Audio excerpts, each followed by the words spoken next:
So just to give our viewers a little bit of context as to how we met, how this connection was established. I am your husband's barber, Omir. You were a lot more than just his barber. Let's just say that, okay? When my husband has a haircut scheduled, we're not allowed to make travel plans. I can't have a doctor's appointment at the time. You're not just his barber. I just want to set the record straight there. He's not just my client either. So Omir was actually one of our had agreed to do a podcast with us. He taught our community a lot about nutrition. He made a huge impact on our co-host here, Eddie. He immediately started. What did you do after Omir's podcast? Yeah, I had a whole plan because we usually do this kind of later in the day. So I had already a plan. Okay, this is my routine. I once I'm done shooting the podcast, I'm gonna have myself a good meal. I'm already thinking what I'm gonna get, and it's like we talked to Omir, and it's just like, oh my God, cancel the plans. It's just he just like like there was so much in there. Then I think if I wouldn't have done that, it would have really like ate at me, because if you're not gonna listen to this guy, he's the guy. If you're not gonna pay attention to this guy, if you're not gonna do nothing here, then there's nothing gonna move you. Nothing's gonna make an impact. So that conversation, that education, I feel like I was in a classroom, like just everything. I was so locked into everything he was saying. So it really did make an impact. And I throw that podcast to anybody that would listen. My entire family, I send the link to. Like, yeah, I think very highly of Omar. I love that. And just like we've established, Eli is way more than a barber. I think Omar, he is a physician, but he is a healer. You guys probably have experienced this. He deeply cares, right? So I know it means a lot to him, that connection being here, and a lot to both of us. And, Eli and I have talked about this. I'm just so deeply moved by what you two are doing here, building community, right? And uplifting positive stories. Yeah. Like 50 years ago, people used to connect at church. They used to connect at the Y. But we're all so much more isolated now, right? Participation in those groups has really dropped over time. Yes, very much so. And so like I appreciate where we stand as a barbershop, where we're a cornerstone of our community. We deal with a lot of community members. And the fact that two people, a family in the community, like that's who we target really. We target families. Yes, it's a barbershop, but we want to service the whole family. So we have to, in order to do that, we have to create an environment that a family can be comfortable in. So I would want you to be comfortable coming in the shop, getting your haircut from our stylist. I want Omir to be comfortable to get a haircut from myself. Your son has been to our shop as well. The very few times he's allowed us to cut his hair, because he has gorgeous locks, by the way. It's Can we been talk with us. about the broccoli haircut? God, finally, somebody brings it up. I know. Oh man, I think it's gonna be the worst haircut trend of all time. Like I broccoli missed cut. seeing my son's face. There was a good 2 years where I just missed seeing his face. Oh man. So the beauty of that is that we're able to talk about this as a community. It's a conversation starter. Something as simple as a haircut, that conversation could lead to so much more. And that is really, Eddie and I feel grateful that within the family bonds, where families find it so hard to agree, even just on going out somewhere to eat, that in your family, you both agree to sit down with us on this podcast. That really means a lot to us. It really does. And we know that we've connected, not just because you're Omir's wife or you're part of his family. This connection was real. I want our viewers to know that I really looked at some of the things that you were doing for our community, and it was an instant connection, because regardless of your title, you're a human being first, and your heart is evident as you pour it out into our community. And so I wanted to get to know you a little bit more. I felt that the South Bay would honestly benefit from getting to know you. All the young girls that you can influence for the better. I think we talked a little bit about having a big sister approach, right? That's your approach. Can you elaborate a little bit more on that, please? Sure. So I am known as a Baji in my community. So my parents were born in Pakistan, and our family is originally from India. And so Baji is, I think it's the Hindi and Punjabi word for big sister. And I am the eldest in my family. I'm the eldest everywhere. So my dad's an only child, so that's an easy one. But even on my mother's side, I'm the eldest. And then I don't know if this has come up with Omar. Omar is also the eldest in his family. So we're the eldest. You're both the eldest too? Okay, so some of this you're going to get, right? And I think a lot of cultures have this, especially around the big sister, right? You're raised from a very young age to be paying attention to your people, right? To your family, to your community, making sure everybody's okay, right? Checking in on them. And then if somebody's falling within the gaps, it's my job as a Baji, as a big sister, to make sure they get what they need. And I think that is kind of at the core of everything that I do, because I was raised like that. My brother's 3 years younger than me, and then I have a sister that's 7 years younger than me, and then all my cousins around me, right? That's how I was raised, and that's really, I think, how I show up in spaces. My sister asked me once, she said, when you dream, do you dream of yourself as Sara or you dream of yourself as Baji? Because she's like, and then when we were, it's real. It's real. Yeah, absolutely. So as the older sibling or the oldest sibling, I think we can all agree neither one of us has had a complete meal growing up, right?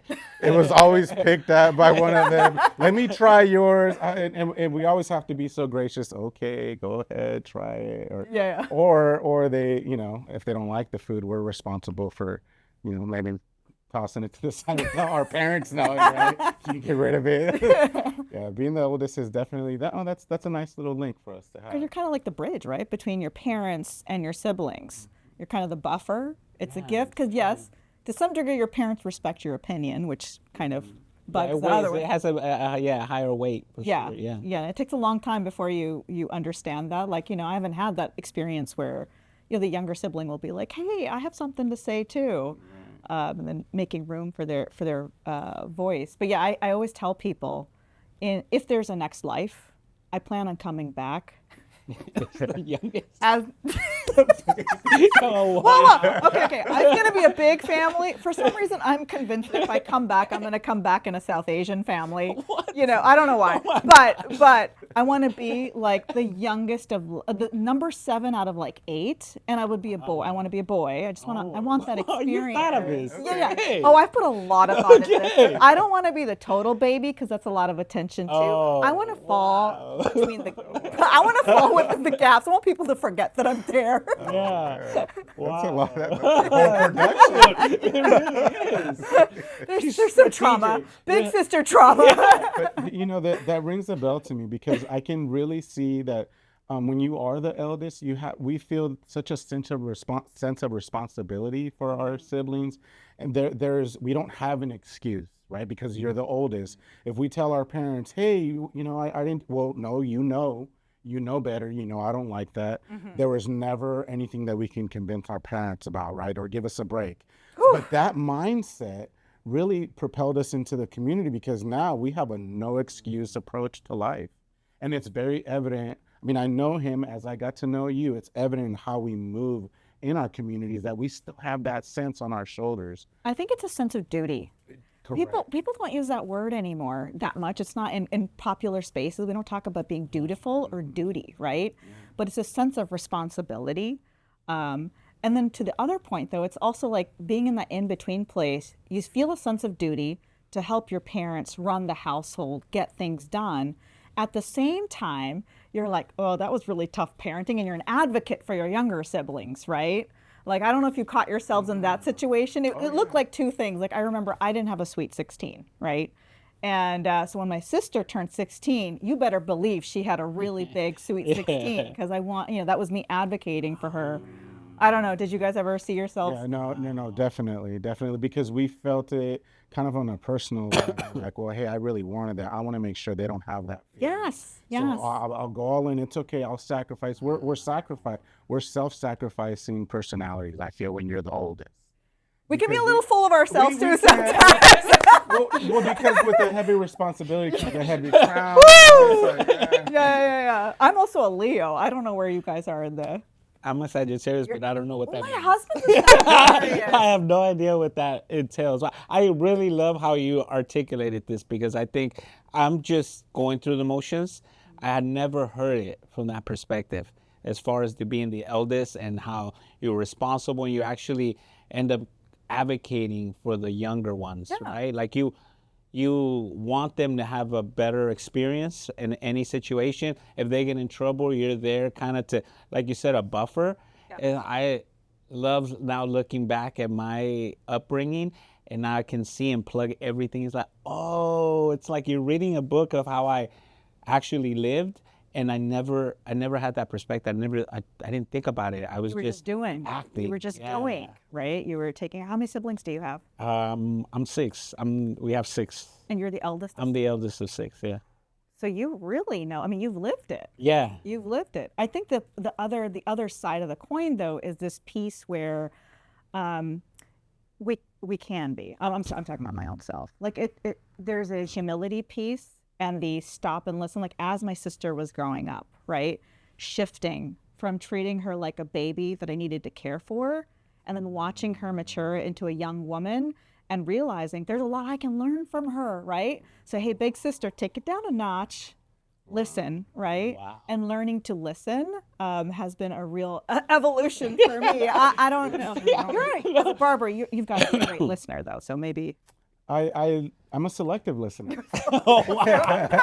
Because and I'll explain why I said that. Yeah. Because in barbering, you're cutting hair, but you also are somewhat of a therapist in the beauty industry, right? In all the beauty industry, not just barbering. You're somewhat of a therapist because people are sharing very precious experiences with you, and they sometimes some share just to share. So then that enters your mind. And now, because you care about your client, you feel a certain way about it. So now you take on, it's called empathy, right? You take on their pain, their joy, their happiness, whatever it is, and you make it your own. So I want to be selective because a lot of times, some things do bring you down, and I have to deal with other people in the community. And I want to always try to be at my best when they're sitting in my chair. So, you learn how to deal with that. But like, as far as my sister, I only had one sister. So I say she was one, but I think she had multiple personalities.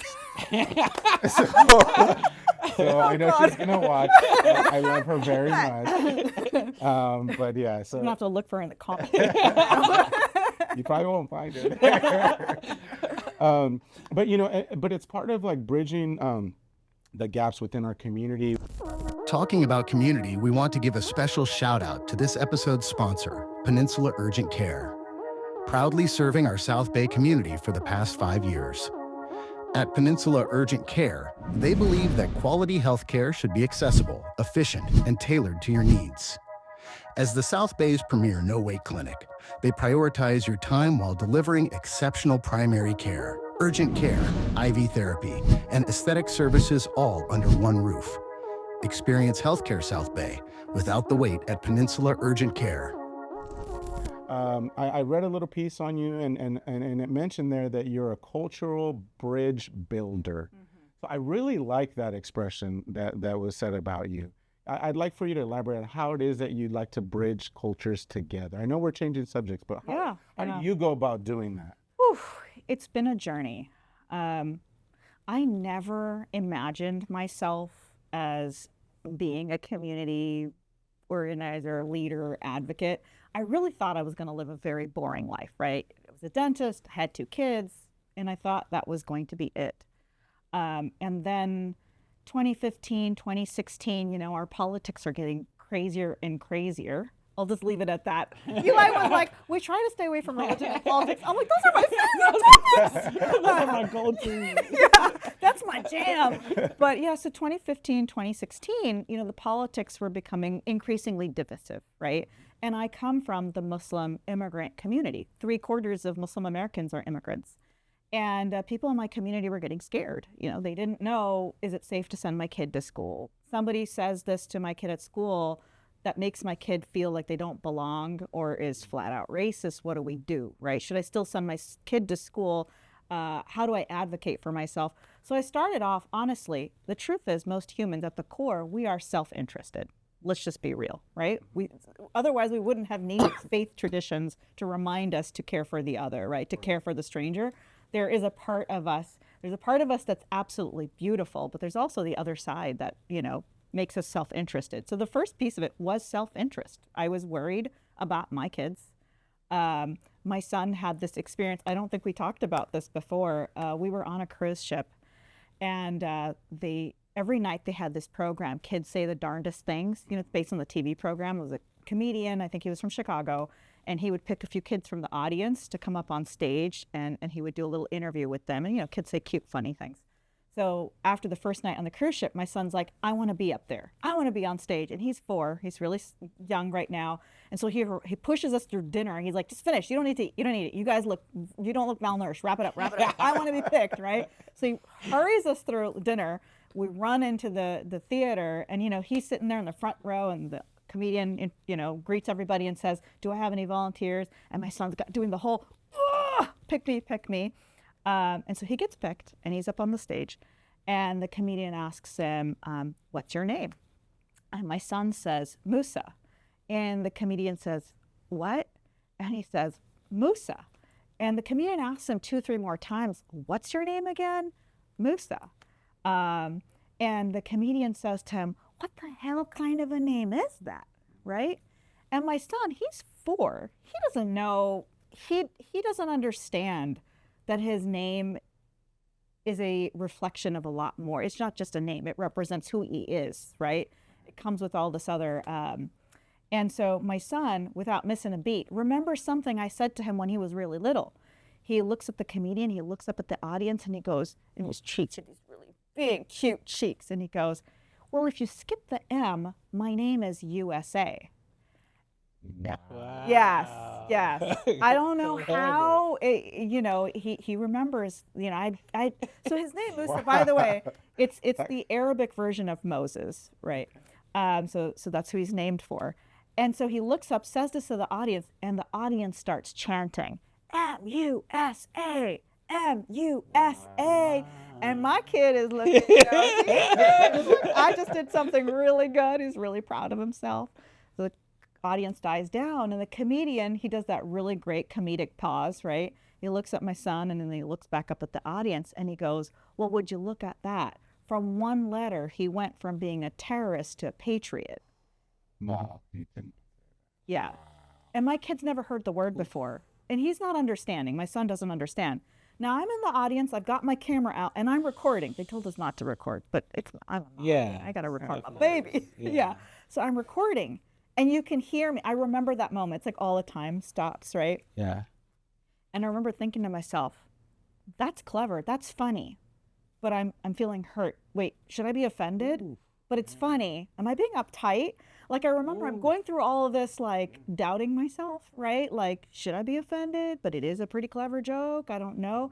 And you can hear it on the recording. I have, like, this really awkward laugh because I'm like, okay, I think I should laugh, but I'm not sure. The interview goes on, and, you know, he's like, who are you here with on the cruise and that sort of a thing. And he asks, what's your father's name?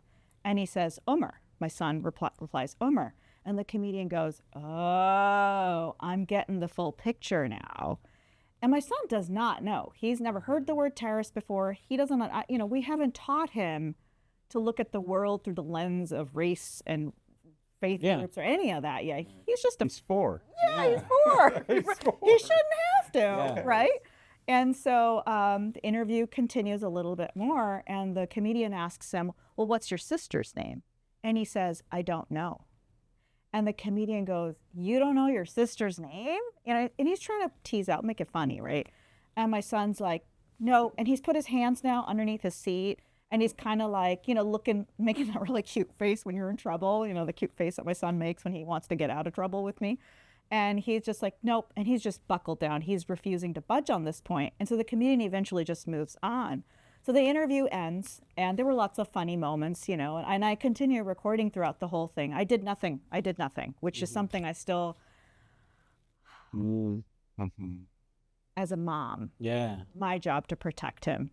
And by putting him in the public eye, I created a situation where his identity got politicized at a young age, you know, where it didn't need to be. And I still cope with that. So he comes off the stage, and I'm thinking to myself, I could go talk to the comedian right now, but at that point, you know, as a mother, as a big sister, I'm like, I got to take care of my kid first. Right. And I don't want to pass my anxiety on to him, you know. So I'm like, hey, Moose, how was that? What'd you think? And he's like, it's okay. He's kind of does a shrug, right? He's like, now remember, he was super excited. So he's kind of like shrug about it, and he's not a teenager yet. So like, so I know something's up, and I'm like, hey, you know, I asked him a few questions about other parts of the interview, and then I'm like, hey, how come you said you didn't know your sister's name? Like, and I don't say it with like, I'm just like, as if it's not a big deal. And he goes, I didn't want her to be made fun of. He's not even 5. His feet were not touching the ground on the chair, right? Wow. It's a respect. He knew that his family had been disrespected and didn't want his sister being disrespected, who he continually picks on and makes fun of at home. Yeah. But you better believe when you're on the outside, you don't want anyone else. Is he the oldest? No, he's a younger one. Wow. They're 11 months apart. It's a moot point. Okay. But he knew enough that he wanted to protect her, right? He didn't know the word terrorist. He'd never heard it before. He didn't understand the implications of the jokes, that they were at the expense of his identity or a part of his identity. But he knew that his family was being disrespected in some way, right? So I had this occur. This is, I think, 2015. I don't remember. The cruise records are out there somewhere. So this happens, and we walk away feeling uncomfortable, right? But we've been raised, and I don't know about you all, but in our, you know, my parents are immigrants. They came here because they saw America as a place where everybody's got a shot, right? If you work with enough hard work, y'all have a shot at the dream, right? But in our culture also, we're not taught to be squeaky. We're not taught to be fighters. We're taught to keep your head down, work hard, get educated, be of service to the people around you, don't make a lot of noise. So I don't do anything about this. I don't report it.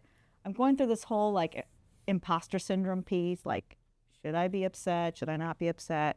But then I start hearing from people in the community that they're scared, right? And now I'm like, okay, I got to do something. This is where the baji kicks in, right? This is the baji kicks in. I'm not going to allow another moment like this to pass. Yes, and so that's what activates me into this work. And I know there's a very long way to come to your question. So I start off just kind of creating opportunities in my Muslim immigrant community. I was bringing in folks who could help them understand how they can advocate for themselves. If something happens to your kid at school, what can you do to stand up for your kid or help your kid? You know, we send our kids to school to get an education. We're not looking for them to fight political wars or, you know, I'm not sending my kid to be an advocate. I'm sending my kid to just learn and to be safe in the classroom. So I start off doing that. And then one day I'm volunteering in a classroom, my daughter's classroom, and there's another dad volunteering there. I didn't know this at the time. It turns out he's a rabbi, right? And so rabbis and barbers have a lot in common, okay? So the rabbi, and I'll tell you why. Okay. The rabbi asks me, how are you? Now, what does a normal person say when you ask, how are you? What do you say when somebody random asks you, how are you? Good. Yeah. I'm good, thank you. Right. That's what people usually say. But when a barber or a rabbi asks you, they have a way of, a clergy, when they ask you, they're like getting into the depth of your soul, right? I don't just say fine. I like do like vomit. Like this is what my community is going through. This is what my family is going through. And he is just, I will never forget him. He really does probably what you do when you're barbering. Deeply listens, right? Gives me the signals that he's really receiving what I'm putting out, because it was a lot. And he says to me, you know, my people have been where your people are today. And it is my job today to help you. And so he pulls me into the interfaith space where people from different faith backgrounds come together to try to imagine a community where we celebrate and embrace our differences. And I had no idea that this space existed or that this was a thing. But, and faith is a major part of my, again, religion and politics, my two favorite topics. You know, so that's how I got into the interfaith space. And for me, it was two pieces. I love this idea of a community. You know, at that time, he was showing up as a Jewish person who was willing to put himself out there to help a Muslim person, right? To bridge the gap, to advocate, to support. So that was moving. And then the nerdy side of me God is an integral part of my existence, right? And I'm constantly looking for ways for meaningful connection. And I find it fascinating to hear how other people connect with and relate with God, right? Like it added a lot of dimension. So I started off the question about bridge building. It started from a selfish place, to be honest. My family, my community, were wondering, what does our space look like in our country today, in our state, in the South Bay? And then it became something more, because then you start to hear, and you probably see this in your chair all the time, right? Like, Yeah, there's a lot of definitely within the community. There's just so many different stories, right? There's so many different experiences because South Bay is a melting pot of a lot of different cultures. That's the beauty, I think, of living anywhere else in the world. You can actually feel like you went on a world trip just staying within the South Bay because of all the different cultures, the different foods, the different approaches people have, the different community members, the different faiths even, there's we definitely appreciate people that have faith, that go towards a higher power for direction. I mean, that's a very humbling thing to do instead of just trying to do whatever you want to do. That typically doesn't lead to a positive thing. So the fact that you are a spiritual person and are faith driven, that's actually a very good thing. We don't want to make you feel bad in any single way. We just don't like to go into deep topics of it because we want to connect to everybody. We want to keep connecting and we want to keep being of service. And some people, unfortunately, aren't at that level as far as like maturity wise, where they can see the bigger picture. I'm so glad that you were able to kind of see it a little bit, maybe through a bad experience, but it opened the way to maybe, okay, let me see what I can do. And let me see who else needs help, because there's a lot of us that do need that help. one of the coolest things, though, through the Interfaith Council, so I ended up on the board of an Interfaith Council, eventually serving as its president for a term too. But I came across a Unitarian church where there's a lot of folks who are atheists who don't believe in God. The Unitarian, you can have a range of beliefs and relationships with God. And it put me in close relationship with folks that don't believe in God, right? Those were some of the most coolest conversations I've ever had, because these are also some of the most moral and thoughtful people. So it was like conundrum, right? With the way I was raised, I was like, wait. First of all, so when you're alone in a room, and I don't know how you feel, when I'm alone in a room, I never feel alone, right? And so I remember asking one of my friends, and if he's listening, he remembers this. I remember asking him, I was like, so when you're alone in a room, is it just like atoms and like space? And he was like, yeah.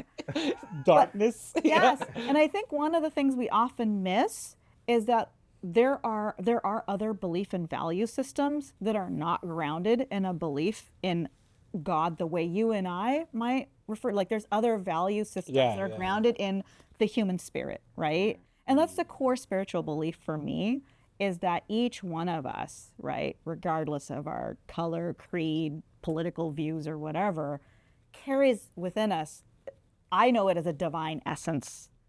Somebody who might be from a humanist perspective might call it, the human spirit. But there's this magical part of us, right? Which is why when we have a meaningful conversation, you feel that little ecstasy, right? Like that meaningful connection. Absolutely. Yeah. Absolutely. So, not to change the subject. No, let's do it. I really love how we covered that. I really do, because our viewers can get to see a little bit of who you are, more than just the dentist, more than just a school board member, right? You're part of the school board. Is that the Palos Verdes school board? Yes. Awesome. So what made you go into that field? I mean, you go from dentist to school board, and I'm just like, wow, how do you go there? Like, how do you? I never imagined it. My 10-year-old self would never recognize me today. I was an incredibly shy and awkward person. I have this 12th birthday that's on tape. And I remember it was at the roller rink. Did you guys roller skate when we were kids? I remember that? Good about it. You were very good. I just kept falling. That's what I remember. I remember all the bruises. The skates with the four wheels, right? Yeah. Oh, not rollerblading. I was never good enough for rollerblading.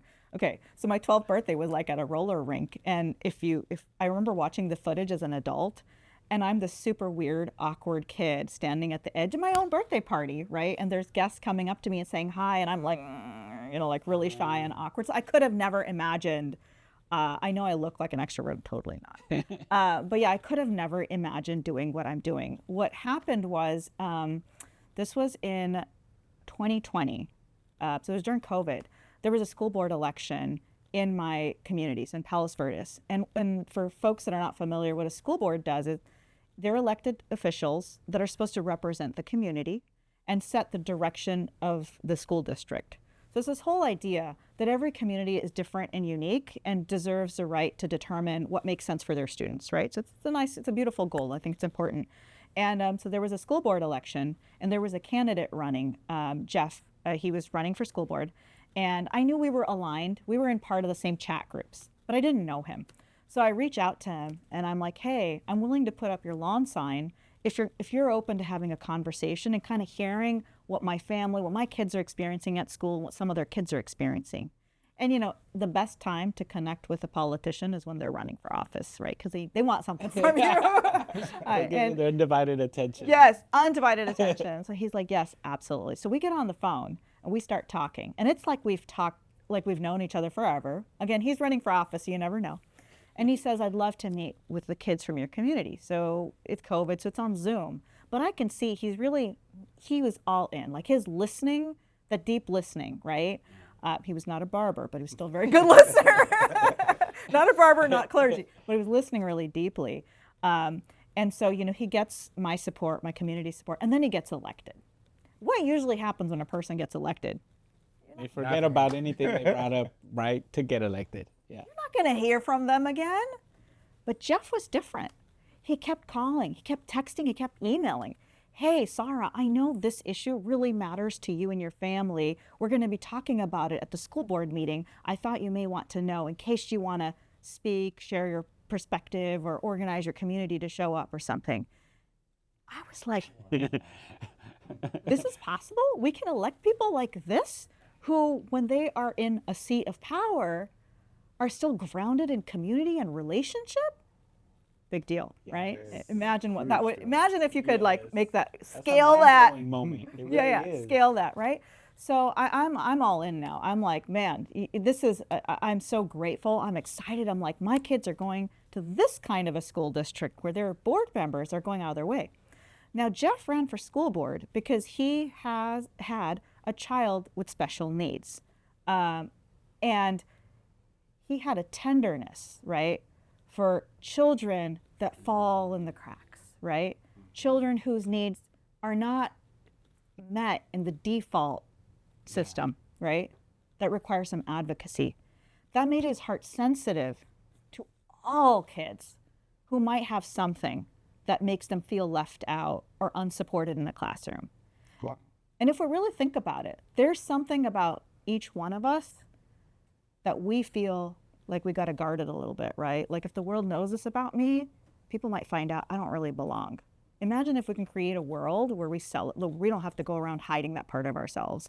So I love that Jeff took the thing that made him feel vulnerable or his kid feel vulnerable, and he extended that.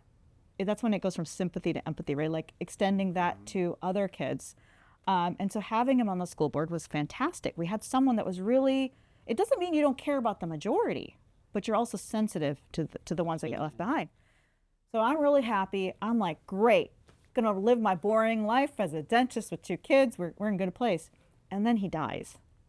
He suddenly dies. Yeah. Oh. Yes. And actually he texted me the night before he passed away about something coming on the board agenda. I got a text message the night before. And then the next day I hear in the community, I see a social media post that he's passed away. Yes. To the very end, I was not expecting this turn. me neither. The way you were speaking, I did not think this was going to be the way that your entry. Yeah. Wow. He passed away, and we lost an advocate, like somebody who really cared about the kid that's left out. Yeah. And I probably would have never run for school board if he hadn't passed away, and I didn't feel like there was a gap. Somebody who was constantly stopping. Remember, this goes back to that Baji thing, right? Yeah. Like the big sibling, like you're the one responsible for helping everybody walk across the street because your parents need you to be somewhere on time. And I bet you both have done this. As the eldest, you're always looking behind, making sure. You have to be the last one. Yeah. If we're all walking, I am the last one. Yes. Like that's just how it is. We're Yes. walking into a room. Yeah. Yep. Absolutely. Yeah. You're making sure that every little duckling is making Yeah, it across yeah, the street. yeah. And nobody, so we lost him. So I would have never run for school board if it wasn't for that. So you took the torch from him and you kept carrying it on. Yes, and I'm part of a community, right? I think too often people think of elected leaders as, the top of the pyramid. Yeah. And it's really a team sport, right? Just like soccer. Do you guys play soccer? Yeah. I don't play soccer, but my kid, there was a time where he thought he was going to be a FIFA. Oh, yeah. Yeah. We all did. Yeah, of course. Did you? That's every course. boy's dream. Every boy's dream. I had my slide down and everything. Oh! When did you realize it was pro sports was not in your future? When I play with my cousins. They told me, you're terrible. Oh! So that dream lasted about a month. Yeah, my daughter used to say it to my son. She's the older sister, right? So she could be a little snarky sometimes, as some of us can be at times. And she was like, "You have no shot." And I'm like, "Let the boy dream. Let the boy dream." This is when the eldest, we were a little bit annoying and self-righteous a little bit. But anyways, like when my kid used to play soccer and he thought he was the world's greatest soccer player, as he should, he always thought the kicker was the most important person, right? I don't know. Is that the professional soccer term for it? I'm not a sports person. The goalie? No, the person that scores, Oh, right? Right. Yeah. He called it forward. Yes, the forward, right? Kicker guy. The kicker. Guy. Okay. No, you were there. You were close. I do not come from a sports family, so using a sports metaphor is probably Yeah, the most irresponsible thing I can do. But I remember my kid always wanted to play forward. He wanted to be the kid that scored the goals. Oh, okay. It took him a long time to realize that player is no more or less important than all the other players, right? The forward, we decided to forward, right? The forward is useless without a strong defense, right? Yeah. And the defense is useless without the forward. And I don't know the other position's name, so I'm gonna not put my foot in my mouth and leave it there.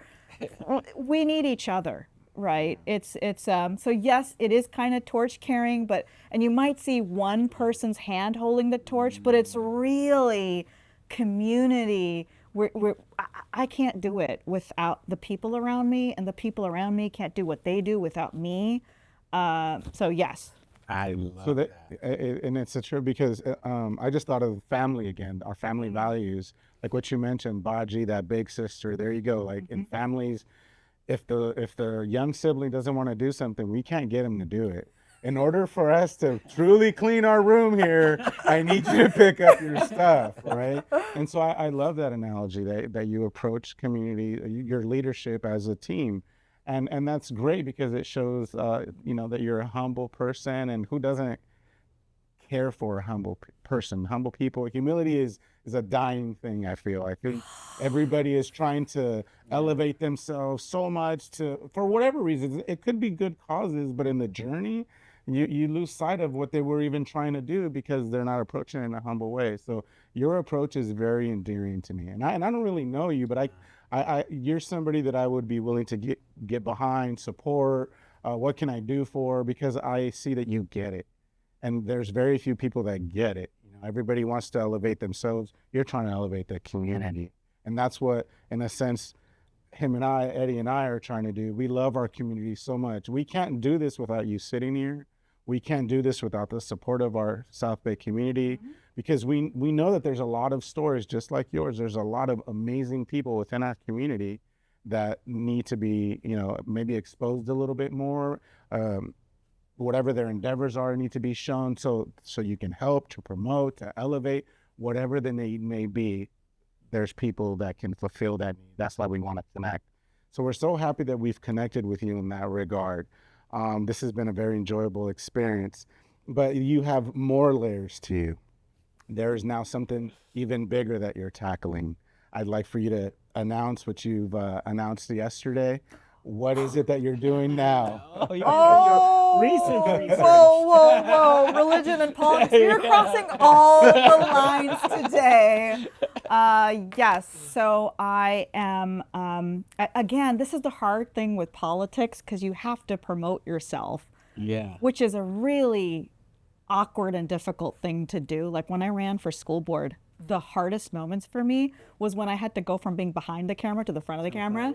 Yeah. Because like, again, like I was always the person who showed up to set up the room for an event, clean up afterwards, get pictures of people doing cool things or being happy. And then your campaign folks are like, you got to be in the picture. You're like, They have to see you. yes, you have to somewhat promote yourself, which is super awkward. Yeah, I think as a school board member, which has been full of adventure and excitement, because unfortunately, public schools right now are like the battleground for ideological warfare and politics, which is really is a disservice to kids. Really is a disservice to kids. But what I found was, the truth is really good problem solving, right? Really good problem solving meaning, hey, in a school environment, what that means is maybe our kids or students are not doing as well as they can in math, right? How are we going to crack that nut? How are we going to solve that problem? Well, one, you need data. You need to figure out who's falling behind, who's not making the progress that they should be making. Look at it globally, look at the whole the entire student population, look at the individual groups, see how everybody's doing, seeing who's falling in between the gaps, because that's what we do. And then figuring out what policy solutions, what investments will help us solve that problem. Now, unfortunately, in today's environment, and it has to do with that clickbait culture, right? Unfortunately, media rewards people who say escalatory and inflammatory content, right? The crazier things that you say, the more polarizing, the more angering, the more you can get people really pissed off, your number of followers on social media is going to go up, your number of likes are going to go up. And if you're being reasonable and a problem solver, that doesn't win. It doesn't win followers, right? Which is why I loved what you two are doing. You two are trying to build community and elevate regular folks. Your model is not relying on Trends. Yeah, and getting that 1 million viewership, right? Like I know when I started my Instagram account, I knew I could say more exciting things by being more escalatory, more divisive, and my followers would skyrocket, right? And I was like, that's not meaningful engagement, right? So I knew my media profile is going to move really slow and steady. But yeah, so from the dais, solving problems that our community is facing, our students are facing, I've realized the really good work happens in the middle, right? It doesn't happen at either political extremes. Yeah, there's a place for all of that. Like sometimes you need to shift. Like activism has an important place to play, a role to play, because sometimes there might be a group of people or a cause and no one's talking about. Then you need the activists to shift the public's gaze. So you need that. You need the activists. But the real work, the policy work to solve the daily problems, it happens in the middle through compromise, through studying, to looking at data, looking at what solutions work in other places. And I have found that work to be really meaningful, to being able to solve a problem and have people who might come from the opposite walk of life from me come up to me. Like one of my most exciting moments is when someone from the opposite group comes up to me and says, hey, Sara, I don't like what you've said about X or Y, but you get things done. And I like how you solved this problem. And to me, I'm like, awesome. We've come out of our silos a little bit. So I feel like I've done something as a school board member to bridge gaps, solve problems. Our state, I love California, born and raised, but it's becoming really hard for folks to get by, right? Absolutely. Breaks my heart. I think are you guys both born and raised here, or where are you guys? Yes. Yeah. Born and raised. South Bay? South Bay, born and raised. Born and raised. But what I increasingly hear from folks is, I was born and raised, in Torrance or in Redondo. I don't know if I can afford to keep living here, right? Right? And this isn't a right or left, Democrat, Republican problem. This is a people problem that we need to be willing to look at all solutions. I don't care which group purports it, but if it's something that might address, the issues that we're tackling, keeping the South Bay livable, I feel like I don't know if this is a weird term to use, I have cracked some tough nuts as a school board member. Like I said, controversies that are in the media all the time nowadays. And I feel like I don't have all the answers yet, but I know I study harder than most. I still read, which is weird. I know people don't read anymore.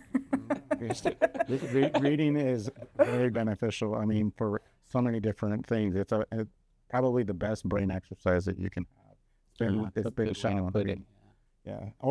And I get what you're saying, because we're so quick, like people consume things so quickly, they don't take the time to read a nice book or something that can actually take you down a really nice path as far as education, taking some good information that now it's going to be in your memory bank and you can use it, right? That whole practice of reading, and the decoding that goes on inside of your brain, it's really brilliant. That's why I still do, maybe not to the degree that you do, but whenever I hear somebody, oh, you're a reader, okay, I can see that. I can totally see that. Vocabulary is expanded. Yeah, Sure. conversations are more fluid. Yeah, but it's delayed gratification, right? You don't get that quick dopamine hit that you get from a 6-minute TikTok or 2 minutes. Yeah. I don't know. Oh, I'm wow, not on that's a long TikTok, one. so I don't know. 6 minutes. Is TikTok like 1 minute? Yeah, it's 30 seconds. Oh my What are you God. talking? How do Attention you span say- now is within under 3 seconds, right? So if you can't get the attention of someone, this is how the algorithm works. And under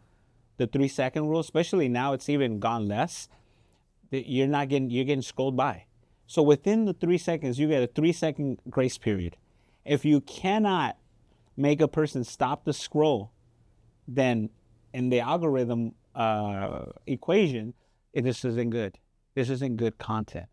That's how they classify it, right? So what we do is we're trying to we're playing. We don't want to play fully by the rules, but we understand that we do in some way, so we can get a little bit more activity. But in reality, it's about engagement, right? It's about really touching somebody emotionally, because that's our ticket, the emotions.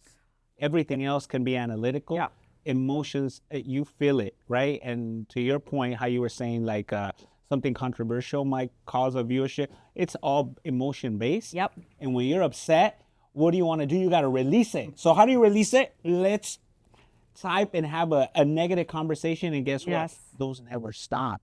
Because if we're having a good conversation, there'll be a point where we both agree on all these points, and we're like, oh, okay, let's move on to something else. When we disagree, we'll continue for days and days and days, going back to the video, recommenting, waiting for that notification of the other person replying. And we get into this web that's just how it happens. All of a sudden, it's like, yeah, you look at the video, 400,000 views, you're like, right? But you're talking about saving a young person's life, and it's like, oh, 27 views. They're debating on soccer or sports or their favorite athlete or whatever is current, So I get it. It's one of those things that too many people focus on highlighting a problem. Right. They highlight it for years on end. I really love that you're more focused, regardless of being able to agree to disagree. You focus on the solution. That's where the focus really, really lies in. And what's the solution? I get it. You come in here, you have this opinion. What is the solution? Because we could spend months, years focusing on what the problem is. Let's redirect that. So I really, that's one of the things that really stood out to me in our conversations, because you highlighted certain problems and we talked about certain things, but then you also brought in some of the solutions, like you've shared with us, what you think would help, and what's helped you.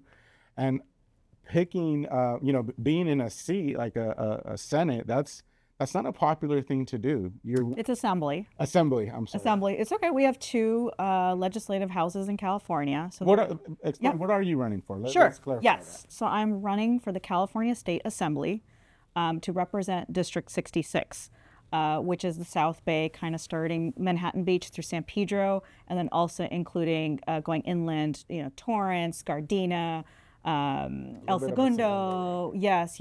Like that, what we think of as classically as South Bay. It's a very interesting district because you have a diversity of perspectives, right? In all different kinds of ways. So yes, and we're all struggling with some of the shared concerns. Again, I'm just still thinking about what you just said. How do we break through that? Like you said, you have 30 seconds to catch someone's attention. You want to incite. 3 seconds? Crap. You're like, So and you're saying that we need to get someone's emotions, and it's easier to tap into anger and fear. You get it. And so now we've got an entire population that's fueled on anger and fear. And I don't know about you, I can't solve problems if I'm scared or angry. Yeah, right. Yeah, so yeah. See how this comes full circle? I love that. These are the kind of conversations that really motivate us. This is what really satisfies us just from a creative standpoint, the reason why we do this. And that's why I think we can relate on a smaller level with you, because you're trying to take that in a grand scheme of things. And that is to be commended. No, it's not a very popular job. It really isn't. Nobody's running to get that seat. It really takes a very unique individual to be able to tackle something like that on, and to have you be so close to us and be within our community just makes it even better, because usually we don't have access to people like you. Usually people that run for positions like that, we don't have access to them. And I think that's part of the bigger problem. Yes. How are we going to talk to people like that? We need to hold elected officials accountable. We need to have access to them. And that was been my question. I've been trying to, that's my number one question I ask people who are already in the state assembly. Are you able to remain engaged, immersed in community, right? Because as a school board member, everybody knows where I live. Everybody knows where I grocery shop. I run into them all. I've told my family now, if we need Omer's Coke Zero from the grocery store, I'm like, do not send me into the grocery store. I'm going to run into someone who's going to have a question about a book that was read or something or the other. Like, don't send me. I'll be gone for an hour and a half. But yeah, with local electeds, it's different, right? You're in the community. Your work keeps you in the community.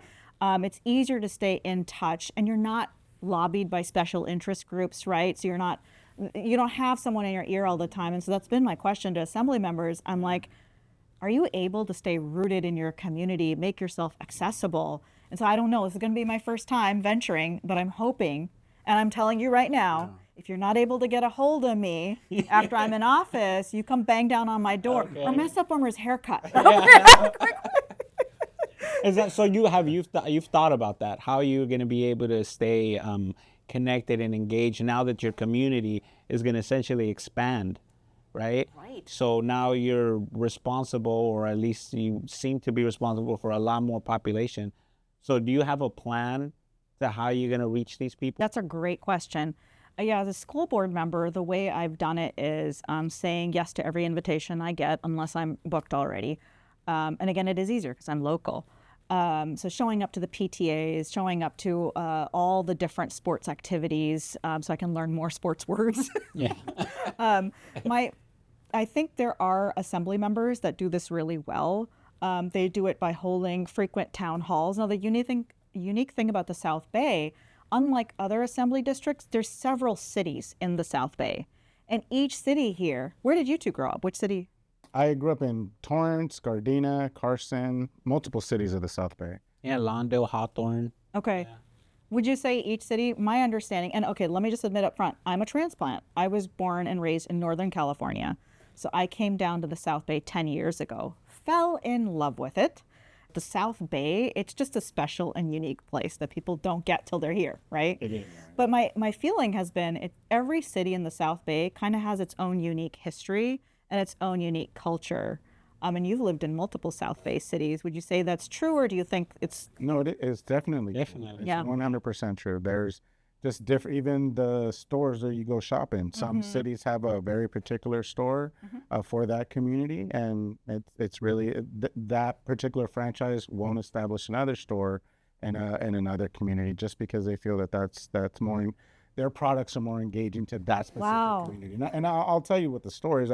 One that comes off the top of my head is Numero Uno Market. Okay. So that's more into the Latino community. So cities that have more Latinos are going to shop at stores like that they're familiar with. They'll have products from their infancy there. And so that's how... That's a market reason there for them to stay there. Correct. Yeah. Exactly. So it is very different among the South Bay. But that's what I think makes it so nice, because you can be in the South Bay, you could go from one city to another, and it's a totally different experience.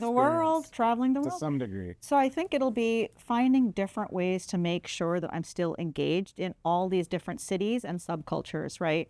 So holding a town hall in every city frequently enough where people can come and just ask you questions, being able to say, I don't know the answer to that, I'll get back to you. And then also knowing the community well, right? Like I know we have a Japanese American community here that has really cool history in this area.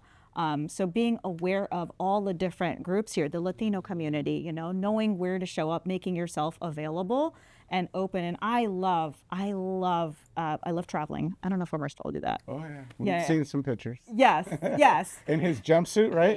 His yeah, I've famous seen that. jumpsuit. And I don't know if he's told you about the things so Omar's idea of traveling is staying in a nice place. Like he wants to be in an air conditioned room, have access to a buffet. I want to have a backpack on my back. I want to be trucking for 2 hours. It's a really fun tug and pull. I just love having my mind blown, immersing myself in something I don't know, right? Like a culture and a tradition and a history that I'm unfamiliar with. Because it's like cool to see how different people approach things, yeah, right? It is, absolutely. Yeah, and then also seeing the common threads, right? Because at the end of the day, Yeah. what does every person want? Yeah, to connect, to love, have a good family. Like, There you go. there's a lot Family. Of, right? Yeah. Be safe, for their kids to be safe, right? To their family to be safe, to have food in their belly, you know, and have love in their lives. And when you travel, you get through all the things that make us look different. Yeah, yeah. You see at the core of it. Yes. You might pray differently, you might work differently, you might speak in a different language. But at the core, we all really want. I learned that as a dentist, which you probably learned as a barber when you're talking to people and hearing what matters to them. Oh, 100%. Yeah. We're all pretty much the same. Yeah. We try to be individuals, but for whatever reason, Yeah. right? We all try to stand out from. I don't know where that came from. We're but not at that the interesting. core- no, at the very core, we are all very much alike. Yes. And I think it takes some maturity to get to that point, right? Well, you got and then travel. One of the things that Omer said that helped him, or he would recommend, is travel, because that's a way that you can get to feel exactly what you did, where you have that realization moment, that aha moment, if you will. Like, man, I traveled all the way across the world, but this particular person reminds me of myself. Yeah. You know, like I've had those moments when I go other places and I see a barbershop there.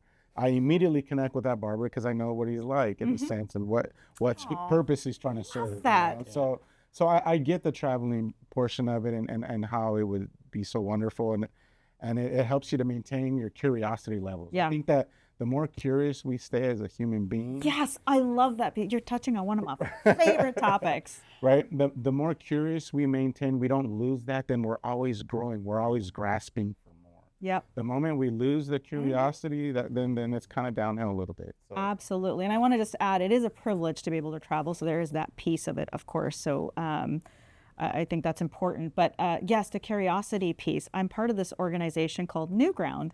And one of its core principles is being curious about others instead of making assumptions, right? So you say something that I'm like, ooh, I did not like that. Okay? But then slowing down, okay, slow your roll, right? See, what happens is like, you know, I heard you say something, right?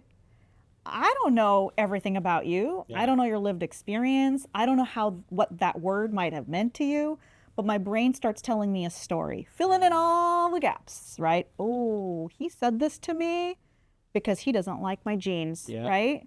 I don't know that, but I've made some assumptions. And the next thing you know, I'm having feelings now on a story I've told my own self, right? But now I'm having feelings, and now comes the behavior. There's a really good book that talks about this called Crucial Conversations, which I think our world needs so badly right now. But now you've had feelings, your brain told yourself a story, right? And the stories, this Crucial Conversations book talks about it. There's kind of three kinds of stories: victim stories, villain stories, and helpless stories. So victim story is, I'm immediately painting myself as the victim, right? Or I'm focusing on you being the villain, or it's a helpless situation, nothing can be done, right? So we tell ourselves these stories, have the feels, and then the behavior comes, right? Next time you're at my door, I turn my back on you or something. Yeah. But if you stay curious, right? And that's been, I think, something I've really had to develop. I think any of us that are in a community service role, you're interacting with people, taking that pause and going, wait, I'm gonna slow my roll here and be curious. Tell me more. Why? So why did you say this? Or what did you mean by that word? Yeah. You know, and allowing the person to tell their story before you make assumptions. If we could get people to do that, the world would be a better place. Absolutely. Absolutely. But how do we make that topic sexy? It's really hard. You just did. Yeah. You literally just did. You go on South Bay That- Connect's podcast. I'm literally dealing with that exact conversation about assumptions. I'm like going through it right now. Like that's exactly the same. The way you just described, I'm like, oh my God, does she know? Like, how does she know? Right? Like that's it. Right? We make assumptions and that we tell ourselves a story, internal dialogue, never even really asking the person what it meant or not getting to really know the person in depth so you can really know what he actually meant by those comments. It could mean his internal thing, right? Right. Because that's Totally. right? Rather than Totally. it being you, it really is that person that's speaking in that manner to you. Maybe it could be that. Maybe it could be you're misinterpreting the entire thing, right? Maybe he doesn't read any books and his vocabulary is minimal. I mean, there's so many, right? Variables, There's so many variables there that in reality, you're right, that assumption. And I think saying it, people should question themselves. And I think it does. It's like, do I do that? Do I make assumptions? And it's in reality, we all do, right? But it's okay to think it initially. But the next step is curiosity and keep on going. Let that okay, that's the first door. Like, don't just stop there, Yeah. right? Go through that door, continue to, right? And Continue you to can have the always walk conversation. back around and come back out of the room. You don't Yeah, have it's to not stay going there. anywhere. Yeah, Yeah, exactly. Yeah. The door Maybe is he open. is a piece of crap, you know? Maybe you don't want to talk to him, Yeah. right? But at least give yourself that opportunity to make sense of this conversation. Do you think those of us that are the eldest, I've had this experience with myself, so I'm just totally curious. I'm being curious here. I feel like, and I don't know if it's because I'm the eldest, I feel like I was more prone to making assumptions growing up. Like I was, a lot of the time as the eldest, you're kind of there to support the parental decisions. And I didn't question it a lot, right? And I have great parents, so I'm not saying that they were necessarily doing horrible things, but still, I think I was more prone to making assumptions. And actually, Omar, and now that I think about it, my husband's brought this up. That's what I was I've gotten, were you thinking about your about marriage? my wife. Yeah, exactly. Yeah. So my husband, this just literally just came up right. I remember my I husband. don't want to make him right. No, it wasn't that. But he said I used to do this really annoying thing. He's like, we're having a conversation and I assume what he's going to say next. And I'm already responding to something he hasn't even said. And so I'm like projecting onto him. I don't know. I think it might be a wife thing too. And I know my sister too. I've the same experience with her where I think there it's like the eldest youngest interaction, like slowing down and going, wait, tell me more. Yeah. Like, I think it's a tool that we probably instinctively felt that we had to use for protection. Because if we can assume a problem before it gets to us, then we could stop it there. Right, man, if I assume that you're going to get hit by the car by going out, okay, yeah, there's danger here. So we're always kind of looking into the future and assuming to some degree in order to protect our loved one or to show that we love, that we really care. I know you so much. I know what you're going to say, so let me finish for you. Right? So it's assuming it's something that, you know, if you really want to get to the bottom of it, maybe you shouldn't do it as much, but it comes so naturally. But it could be an expression of love. I want to take with the that. negative. Right? I want to take the negative out of those. Better than what I was thinking. And for us, I mean, personally, I think personally is I assume because I want to let people know that I'm engaged. I can finish your sentence. I know what you're saying. We're in tune, you know. But my husband's like, you don't know what I was going to say. Exactly, Give me a yeah. second, woman. Give me a second. You reminded me of another book, awesome book. It's called Righteous Mind by Jonathan Haidt. And it's exactly what you were talking about, right? That we are mammals. We are instinctually worried about survival, right? And it's easier for our brains to quickly categorize things safe, unsafe, right? To protect ourselves, you know, hundreds and thousands of years ago when we were out in the wild, you know, to protect ourselves, our brain needed a quick way to go, oh, dangerous, right? Guy approaching with knife, dangerous, run the other way. Yeah. Could be he's about to cut you a slice of cake, so you might want to stick around. that's when assumptions go wrong. Cake sounds really good right now. But yeah, so he talks about that. Like you touched upon something that's, it's real. Yeah, survival technique. This has been an amazing, amazing little conversation that we've had. I think that we could go on and on and on forever. Like part one. Part one. Yeah. But we definitely want to give you an opportunity to we've gotten to know you a little bit better. Not to put you on the spot, I have no idea what's coming. Okay. but we wanted you to address the South Bay personally. You've addressed us. We want you to address the South Bay as far as what you would want them to get. What is it that you want them to get to know about you a little bit more? Whatever it is. I'll give you freedom so you can take some time. Because one thing I want to do is because in order to connect to community, sometimes you got to talk directly to them. And You're wanting me to do like that Jon Stewart, like stare at the camera. Oh, this one. Yeah, definitely. Because we have gotten so much from you, and we, as in closing, we want you to get whatever you feel you want the community to get to know about you that we haven't discussed so far, or maybe a little bit of a kind of a whatever you feel you want the community to know. It could be, hey, I want you to know that in my hands I'll take good care of you. You've gotten to whatever it is. I want to put words in your mouth. I think I really believe it's how I was raised. I really don't think I'm special, right? To your point, humans, we actually have more in common. Oh, you really want me to sit there at the camera? I've never done this before. Then I need the Jon Stewart paper. I can like scribble and do the facial expressions. Yeah, I just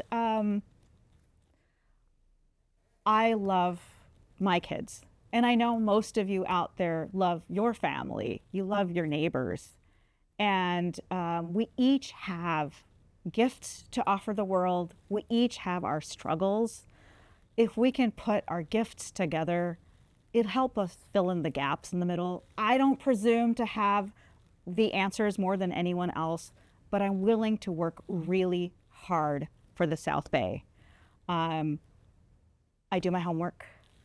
And I'm willing to listen to absolutely anyone. I'm willing to sit down with anyone, have a conversation, because I don't think when you're in elected office, you're not there to represent your own point of view or your own interests. If you're doing the job right, you're there to represent all constituents because you deeply believe that each human being has the human spirit and deserves dignity and deserves to be treated with dignity, to be able to live with dignity. So I'm right now, it's very early on in my campaign. I'm in a listen and learn phase. So if there is something that you think I should be paying attention to in the South Bay, there's something your family is struggling with, your small business is struggling with, I want to hear from you. I want to better understand what you're dealing with. And if you have ideas of how we could address some of a lot of problems seem unsolvable. I have found that if you're willing to engage more points of view and you're willing to do the work and look past your own ego, the solutions are out there. We just have to be courageous, and we do have to put a little bit of sweat equity into it. So people can reach me right now through my campaign website. It's www.saradeen4ca.com. So I invite you to sign up there for a newsletter. My email contact is there too. Please reach out. I'm happy to meet with anyone and hear what's on your mind. How can we help the South Bay remain the beautiful place that it is for all of its residents? I think that's where I'm going to turn now from the awkward Jon Stewart. I am really grateful for you two. Again, I love what you're doing here. Lifting community. People are desperate for it and hungry for it. We're tired of being, I don't know about you guys, I'm tired of being outraged. I'm tired of feeling powerless. When the problem seems really big, when the world's problems seem really big, we're paralyzed, right? And we feel hopeless. But if we start in our neighborhoods, if we start in your barber shop, you start in your kids' classroom, you start in your living room to build a bridge and connect, not make assumptions, be curious and open. Always know the door's open. You can turn around and go back, or you can retreat into your ideological cave if you feel like it. You can always do that. I think we can do something really magical and beautiful, and it starts with just people like us. They're no more and no less than anyone else. So thank you so much for including me here today. This was super fun. It was our pleasure. I think that I just wanted, because we don't have scripts, we just wanted to have a conversation with you. We wanted to get to know you, first of all, and for our viewers to also get to know you. And I think you weren't prepared for that. So I think that's what I wanted, that organic reaction. And I wanted you to talk to our viewers so that they could see what we see. And I know that they will connect with you. I'm so happy that we got to sit down with you and that you took the time out of your busy schedule. We know you're extremely busy. And the fact that you felt that, you know, our endeavor was worthy enough to sit with us, really, as a community member, I thank you. And I look forward to the solutions that you're going to bring our community. This isn't an endorsement because, like I said, you know, I want to maintain neutrality. I want to, you know, but at the same time, I definitely endorse what you're doing. The fact that you're putting yourself out there, you'll have my endorsement for sure. That you're willing to sacrifice your time and energy away from your husband, your kids, and other friends that you may have. I mean, there's a lot of self-sacrificing that goes on that nobody sees.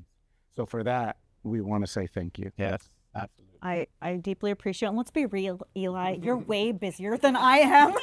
Getting on Eli's schedule is no joke. So I am glad you were available to do this today. Thank you. So, And your haircut, looking good. Thank you. Looking sharp. Well, looking thank sharp. you. so with that, I think we can close. We want to conclude by telling you thank you, South Bay, for tuning in. We look forward to having this episode be shared by all of our viewers. We hope that you get something out of it. We hope that in a small conversation, we're able to maybe perhaps you find a solution to something you're going through, or maybe it just shifts your mindset a little bit so that you can go into the right track, so that you can find that solution and not just be a problem highlighter. The focus, I think, in our conversation is that there are a lot of problems, and instead of sitting back with our arms crossed, us three here sat together to try to make a difference. We hope that you see that we're genuine and that we care for you. We love you very much. And we also know that there's a lot of stories out there in the South Bay worthy of imitation, just like Sara here. She has done such an amazing job. So we want to hear your stories. She's told her story. What stories are out there for us to share? We like to hear them. So please reach out to us through our Instagram or however. You can call me if you don't have my number. We're out there. You can just Google our name. So thank you for paying attention. That's a wrap.